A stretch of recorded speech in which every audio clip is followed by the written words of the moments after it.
भदनपुर शहर से कुछ ही दूर दीनानगर नाम का एक गांव था। उस गांव में मोहन नाम का एक ग्वाला रहता था जो हर सुबह शहर दूध बेचने जाया करता था। मोहन, तुम बहुत अच्छा दूध बेचते हो, एकदम ताजा। जहाँ शहर में तो सब माल नकली है, दूध में पाउडर मिलाते हैं, एक तुम ही हो जो शुद्ध दूध देते हो। मोहन जी साहब, मैं तो एक छोटा सा ग्वाला हूँ और ईमानदारी का ही व्यापार करता हूँ, उसी का खाता हूँ। भदनपुर में केवल एक ही डेयरी थी, बजरंग डेयरी, लेकिन वह मिलावटी और अशुद्ध दूध देता था। मगर कोई और चारा ना होने के कारण लोगों को उसी का दूध, दही, पनीर व अन्य दूध से बने सामान खरीदना पड़ता। अरे बजरंग भैया, जरा 1 किलो दूध तो देना। बजरंग ने एक पैकेट निकालकर औरत को थमा दिया। अरे इसका वजन तो करो, और कल का दूध तो उबालते ही आधा हो गया था।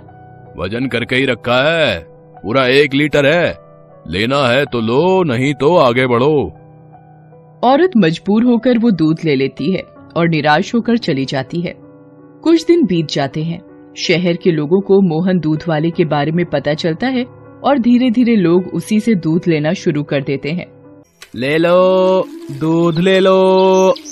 अरे मोहन, रुको तो, जरा 1 लीटर दूध देते जाओ। वाह मोहन, तुम्हारा दूध तो एकदम शुद्ध नजर आ रहा है। बिल्कुल, अभी ताजा ताजा भैंस का दूध लगा कर आया हूँ गाँव से। तभी दूसरी महिला भी वहाँ पहुँच जाती है। अरे मोहन भैया, मुझे आज 2 लीटर दूध देना, आज खीर बनानी है। जी लीजिए, खीर के लिए मैं आपको गाय का दूध दे देता हूँ, भाव बिल्कुल बराबर है। धीरे धीरे मोहन दूध वाले की चर्चा सारे शहर में फैल जाती है और बजरंग डेयरी से कोई भी दूध नहीं खरीदना चाहता। अरे सुना है, दीनानगर से एक दूध वाला हर रोज सुबह शहर आता है और बहुत ही सुंदर दूध देता है। हाँ सही बात है, और अब तो हमें बजरंग दूध वाले का कोई भी मिलावटी सामान खरीदने की आवश्यकता नहीं है। बजरंग अब खाली हाथ मक्खियां मारता बैठा रहता है। मुश्किल से ही 2-4 लोग उसकी दुकान पर आते हैं। बजरंग को भी इस मोहन दूध वाले के बारे में पता चलता है। तभी बजरंग की दुकान से श्यामला भाभी गुजरती है। अरे श्यामला भाभी, आज दूध नहीं लेंगे क्या? अरे हम पागल हैं क्या जो हम तुम्हारा मिलावटी दूध लेंगे? जब से मोहन आए हैं तब से सभी को शुद्ध दूध मिलना शुरू हो गया है। एक दिन बजरंग डेयरी के सामने से मोहन अपना दूध लेकर गुजर रहा होता है।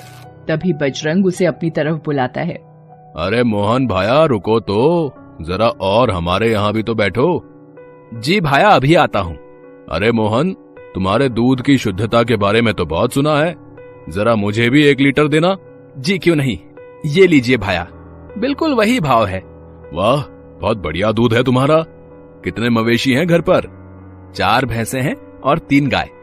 मोहन, तुम ऐसा करो, तुम अपना सारा दूध मुझे बेचा करो, मैं बड़े दाम में तुमसे दूध लूंगा। तुम्हें आज कितना मुनाफा होता है, उससे भी ज्यादा मुनाफा होगा। अरे नहीं भाया, लोगों का भरोसा अब मैं नहीं तोड़ सकता। अच्छा, अब मैं चलता हूँ, राम राम। बजरंग दांत पीस कर रह जाता है। उसने मोहन को बहलाने की अपनी तरफ से पूरी कोशिश की, लेकिन सफल ना हो सका। राम राम, राम राम। इस मोहन ने तो सारे धंधे को चौपट कर दिया है, इसका जरूर कुछ करना पड़ेगा। दिन के अंत में मोहन अपना सारा दूध बेचकर दूध के डिब्बों को साइकिल में टांग रहा था। हे भगवान, बस आपकी कृपा ऐसी ही बनी रहे और मैं इन शहर वासियों की सेवा करता रहूं। बजरंग उसे चुपके चुपके देख रहा होता है। मोहन साइकिल पर चढ़कर गांव की ओर रवाना हो जाता है, लेकिन उसका पीछा बजरंग भी कर रहा था। शाम ढलने के साथ ही मोहन अपने गांव पहुंच जाता है और अपने घर के सामने साइकिल खड़ी करता है तो दूध के डिब्बे लेकर अपने घर के अंदर जाता है। अरे भाग्यवान, सुनती हो, जरा 1 गिलास पानी तो ले आना। जी अभी लाई। मोहन पानी पीता है। तो कैसा गया आज का व्यापार? सारा दूध बिक गया ना? भगवान का शुक्र है, आज भी सारा दूध बिक गया। उससे भी ज्यादा शहर के लोगों को अब मुझ पर भरोसा है। उससे कीमती चीज और कुछ नहीं हो सकती। ईमानदारी की बुनियाद पर बना व्यापार ही हमेशा हम जैसे गरीबों का साथ देता है। बजरंग एक जगह छुपकर दोनों की बातें सुन रहा होता है। अरे बेटा, ऐसा मजा चखाऊंगा, सारा व्यापार भूल जाएगा। अगली सुबह जब मोहन साइकिल में दूध के डिब्बे टांग रहा होता है तभी वो देखता है कि उसकी साइकिल के दोनों पहियों की हवा निकली हुई है। अरे भाग्यवान, सुनती हो, जरा इधर आओ। सुनीता दौड़ी दौड़ी आती है। जी क्या हुआ? अरे ये देखो, दोनों पहिए पंचर हो गए हैं। अब भला मैं कैसे शहर दूध बेचने जाऊं? हे भगवान, ये तो बहुत बुरा हुआ। आप एक काम करिए, आज घर में ही रुक जाइए और साइकिल बनवा लीजिए। तू रामू को कहना साइकिल बनवा देगा, मैं पैदल ही शहर जाऊंगा। और मोहन अपने सारे दूध के डिब्बों को सिर और कंधे पर टांग कर शहर की ओर चल देता है और कुछ ही देर में पहुंच जाता है। दूध ले लो, दूध। अरे मोहन भैया, जरा 1 लीटर दूध देना। और आज आपकी साइकिल कहाँ गई? जी दीदी, पता नहीं कैसे आज सुबह पंचर ही मिली। अरे मोहन भैया, क्या खीर बनी थी कल, दूध में मजा ही आ गया। वैसे साइकिल पंचर कैसे हुई? जी दीदी, पता नहीं कैसे हुआ, कल रात तक तो ठीक थी, लेकिन आज सुबह उठकर देखा तो साइकिल पंचर मिली। अच्छा, अब मैं चलता हूँ, नहीं तो लौटते लौटते काफी देर हो जाएगी। मोहन बजरंग की दुकान के सामने से भी जाता है। उसे देखकर बजरंग चौंक जाता है। अरे मोहन, आज पैदल ही दूध बेचने चल दिए? जी बजरंग भाया, पता नहीं कैसे आज सुबह साइकिल पंचर मिली, बच्चों की शरारत होगी। अच्छा, अब भाया मैं चलता हूँ। मोहन आगे बढ़ जाता है। बड़ा ही मेहनती व्यक्ति मालूम होता है। साइकिल पंचर करने के बावजूद भी आखिर मोहन दूध बेचने पहुंच ही गया। लगता है कुछ और करना पड़ेगा। शाम होने तक मोहन अपना सारा दूध बेचकर गांव वापस लौट जाता है। वह बहुत थका हुआ होता है। बजरंग इस बार भी उसके पीछे उसके घर तक पहुंच जाता है। अरे भगवान, रामू ने साइकिल ठीक कर दी क्या? अरे आप आ गए? जी हाँ, आज तो ले आई है साइकिल उसने। ठीक है, एक काम करता हूँ, आज मैं साइकिल अंदर कर देता हूँ, क्या पता बच्चों ने शरारत की हो। मोहन अपनी साइकिल अंदर खड़ी कर दरवाजा लगा लेता है, मगर उसके दूध के सभी डिब्बे बाहर थे। बजरंग इसी मौके की तलाश में था। अब देखता हूँ बच्चे, तू शहर दूध कैसे बेचने जाता है। अगली सुबह दूध दुहने के बाद जैसे ही रामू दूध अपने डिब्बे में डालने लगा तो सारा दूध नीचे से बहने लगा। अरे सुनीता देखो, ये दूध बाहर गिर रहा है। इस डब्बे में किसी ने छेद कर दिया है। अरे हाँ, बाकी डिब्बों के नीचे भी बहुत छेद है। किसकी हरकत हो सकती है? पता नहीं, पर मेरे पास एक उपाय है। तुम डब्बे के नीचे एक मोटा कपड़ा बांध दो।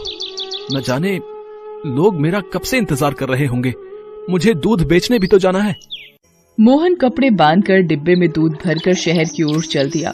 मोहन इस बार भी बजरंग डेयरी के सामने से गुजरा। उसे देखकर बजरंग हैरान हो गया।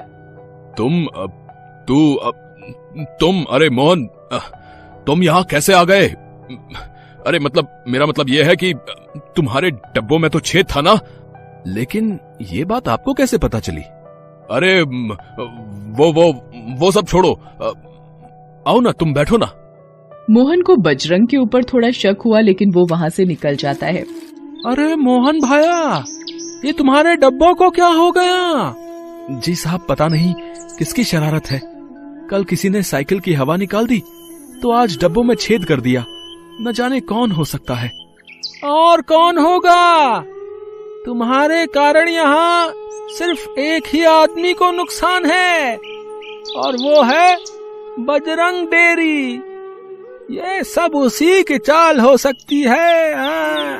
तो साहब, अब मैं क्या करूं? शहर छोड़कर चला जाऊंगा तो मेरा परिवार कैसे चलेगा? अरे नहीं नहीं मोहन, तुमने हम शहर वासियों को शुद्ध दूध पहुंचाकर बहुत ही उपकार किया है। अब हमारा भी तो फर्ज बनता है कि हम तुम्हारी मदद करें।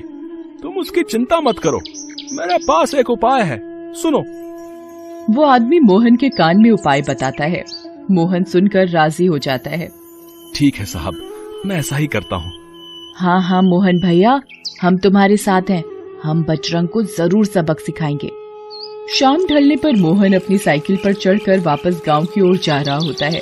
इस बार भी बजरंग उसका पीछा करता है।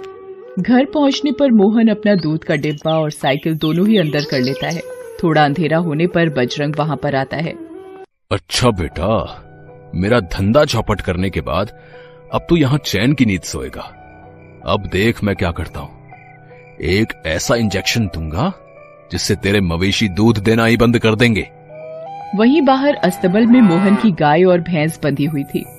मोहन ने अस्तबल का दरवाजा खोला और जैसे ही वो गाय और भैंस को इंजेक्शन लगाने के लिए आगे बढ़ा, वहाँ की सभी बत्तियां जल उठी और मोहन समेत शहर के कुछ लोग वहाँ पर आ धमके। अच्छा, तो तू ही है वो करामाती इंसान है? नीच, मिलावट का सामान बेचता है और ईमानदारी को हटाना चाहता है। हमें इसे मारना चाहिए। मारो मारो मारो। जी नहीं, कानून को हाथ में लेना ठीक नहीं है। बेहतर होगा अगर हम इसे पुलिस के हवाले कर दें तो। वाह मोहन, न सिर्फ तुम्हारी ईमानदारी बल्कि तुम्हारी शालीनता ने भी हमारा दिल जीत लिया। वाह। वहाँ पर खड़े सभी लोग मोहन के लिए ताली बजाते हैं। बजरंग दूध वाले को सलाखों के पीछे भेज दिया गया। मोहन उसी शहर में दूध बेचता रहा और कुछ ही वर्षों में उसने अपनी खुद की डेयरी भी खोल ली है और अब वो अपने परिवार के साथ हंसी खुशी प्रसन्नता से रहता है।